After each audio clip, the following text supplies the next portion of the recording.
Oklahoma City 33-5, NAI national runner-up. I'm assuming a lot of us knew how good they were, yeah. And I thought they hung tough, but the big difference was Dungy. What did you think about her play? Well, we knew as soon as we scheduled it. I've been a long time friends with Bo Overton, and you know, when we knew what our roster was going to be coming back, our exhibition games, we amped up.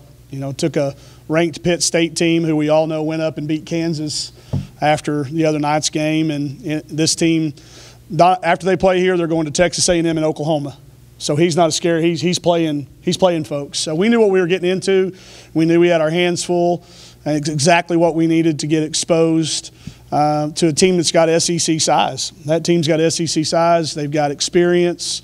And, you know, I just told Bo out there they're my odds-on favorite to win the national championship this year. So job well done by them, but I thought we answered every time they made a little run, we were able to do it too. So I'm really pleased and proud.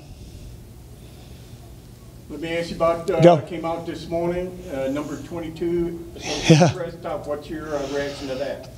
You know, I know a lot of people start downplaying polls in the preseason, and I'm going to say it again. I've said it a bunch. I'm going to say it again. It means a lot to this particular team. And I get it. Most of the coaches that say that are usually used to being ranked, or they've been ranked forever. But when you've got a locker room full of kids who have not done it, and a locker room full of kids who are used to having double-digit preseason picks in our league beside their name, it does mean something. It means they've been working hard. It means they've raised the expectation level. It's not going to help us in March, no. But it does help us today. It helps us in recruiting.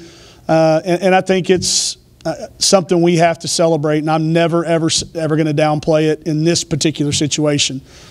You know, 10 years from now, if we're used to being ranked every year, you may get a different answer out of me. But today, on October 30th, 2019, we're uber proud, and we celebrated that. And I've got so much respect for the riders.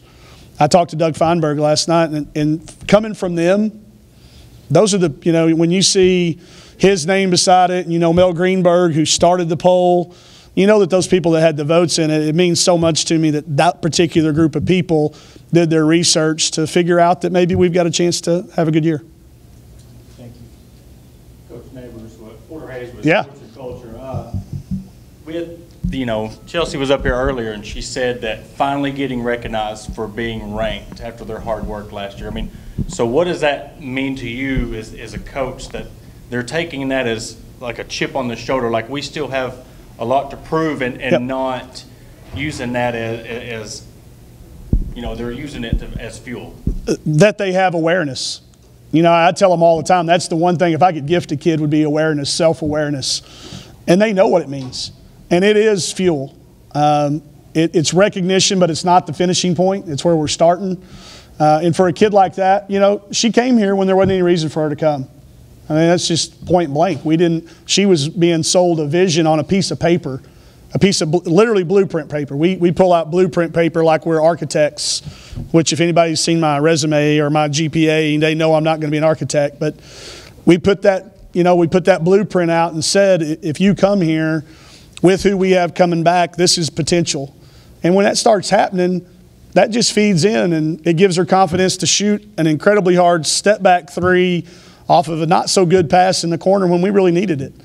So I think it gives her confidence. I think it gives us all confidence. We've got to keep it in perspective, and that's my job, and it's our job as a staff to make sure we keep all that in perspective. But, man, I think if you lose the opportunity to celebrate little, small, incremental gains, I'm not sure that your kids really believe you when it comes time later in the year. Good to have you guys up here too, by the way. Any other questions for Coach Nate? All right, thanks. Thank y'all.